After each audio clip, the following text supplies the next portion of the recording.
नमस्कार किसान साथियों, खेत खलिहान चैनल पर आपका स्वागत है। दोस्तों, जैसा हमने कल भी वीडियो डाली थी जो गेहूं के खरपतवार है उसके बारे में बताया था। गेहूं में दोस्तों मुख्यतः दो तीन टाइप के खरपतवार है। एक तो मंडूसी है जो बिल्कुल गेहूं के जैसी हो है, गुली डंडा जिसने बोलते हैं। एक दोस्तों है चौड़ी पत्ती के, जिसमें आज अपना बथुआ और ये एक पालक बोलते हैं जिन्हें। चौड़ी पत्ती का खरपतवार है दोस्तों, इसकी फैलावट बहुत ज्यादा है। कल वीडियो में हमने बताया था गुली डंडा फसल में कितना नुकसान करे, लेकिन जो चौड़ी पत्ती का खरपतवार है दोस्तों वो और भी ज्यादा नुकसान करे अपनी फसल में। आपने दिखाओगे, देखो कितना इसका फैलावट ज्यादा है। मंडूसिया गुल्ली डंडा है जो वो सीधा बढ़ता है ऊपर की तरफ और वो इतना फैल नहीं पाता। फसल की खुराक तो जरूर लेता है लेकिन इतना नुकसान नहीं करता। लेकिन जो चौड़ी पत्ती का खरपतवार आप देखो ये कितना ज्यादा फैल गया है, पूरी गेहूं को छुपा लेगा, ना धूप लगने देगा जमीन पे और फसल को भी बिल्कुल धूप और खुराक नहीं लेने देता। बहुत ज्यादा फैलावट होती है इसकी। ये देखो आप एकदम पूरा खापरा बना ले है और ये फसल में बहुत ही ज्यादा नुकसान करे।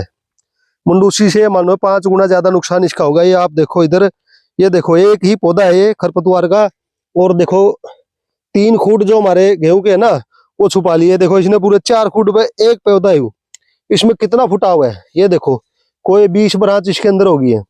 और ये कितनी खुराक हमारी ले रहा हुआ गेहूं की आप अंदाजा भी नहीं लगा सकते। तो जो चौड़ी पत्ती का खरपतवार है दोस्तों वो और भी ज्यादा नुकसान करता है। दूसरी बात दोस्तों, खरपतवार में क्या है, जितना विस्तार होगा खरपतवार का उतना ही दवाई कम असर करेगी अगर हम लेट करेंगे। अगर हम खरपतवार में देर से प्रबंध करने की सोचेंगे तो ये मानो हम डबल दवाई भी डालेंगे तो भी शायद ना जड़े, इतना ज्यादा हो गया। इसकी जड़ों का फैलाव देख लो आप, और गेहूं की जड़ देखोगे तो इसके आगे कुछ भी नहीं है। इतनी मोटी जड़ें, आप सोचो कितनी खुराक है फसल की ले लेगा। और कितनी देखो कितना इसके आसपास, ये देख लो बिल्कुल इसके गेहूं का पौधा बिल्कुल मरा हुआ है और है भी नहीं है, सारा खत्म है, आगे गैप बना रहेगा फसल में। तो चौड़ी पत्ती का खरपतवार है दोस्तों और भी ज्यादा नुकसान करे। और ये देखो कितना ज्यादा है कई जगह। ये देखो ये पूरा ही मतलब आपकी फसल में बहुत ज्यादा नुकसान है। कम से कम आपकी 30% तक उत्पादन कम कर देगा, लास्ट तक ये फैलता रहेगा।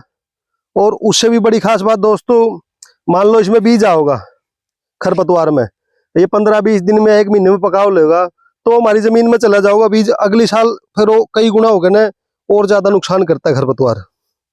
तो किसान साथियों, अगर आपके खेत में भी ऐसी कोई समस्या है चौड़ी पत्ती खरपतवार की, तो हमारी सलाह है, जैसे किसान साथियों खेत है इन्होंने जितना नुकसान कर लिया आप उतना मत करें। बिल्कुल शुरुआत में ही अगर आपने छोटा छोटा भी चौड़ी पत्ती का खरपतवार कोई दिखाई दे तो उसी टाइम आपने प्रबंध करना है। इसके लिए जो दवाई रेकमेंड करी गई है वो है दोस्तों 2,4-D के नाम से साल्ट होता है। कई कंपनियों की दवाई है, 2,4-D के नाम से ही बोले जाते हैं उसको, अलग अलग कंपनियों के। 2,4-D इथाइल ईस्टर गेहूं में जो उसकी सिफारिश करी गई 38% जो ताकत की दवाई है उसकी। और गेहूं में 500 से 800 ml की रिक्वायरमेंट हो उस दवाई की, उसका स्प्रे आपने करना पड़ेगा। लेकिन उसकी एक और खास बात दोस्तों ये है कि उसके ऊपर एक स्पेशल चेतावनी होगा कि आपने किसी भी और दवाई के साथ उसको मिलाना नहीं है। जो दवाई हो दोस्तों ये प्योर रसायन हुआ है, और अगर हम कोई और दवाई उसमें मिक्स कर दे तो रसायनों का जो साल्ट है वो खतरनाक हो सकता है आपकी फसल के लिए भी। तो आप उसमें और बिल्कुल ना मिलाएं।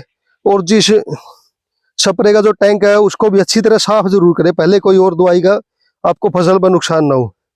समय पर प्रबंध करेंगे तो ही हमने वो खत्म होगा और फायदा मिलेगा, नहीं तो बहुत ज्यादा नुकसान आपकी फसल पर करेगा। तो दोस्तों, अपने चैनल पे इसी प्रकार की वीडियो, खेती बाड़ी की जानकारी हम डालते रहते हैं। धान के भाव की वीडियो चल रही है, अभी गेहूं की फसल खड़ी है, उसमें काफी नुकसान खरपतवार का देखने को मिल रहा है।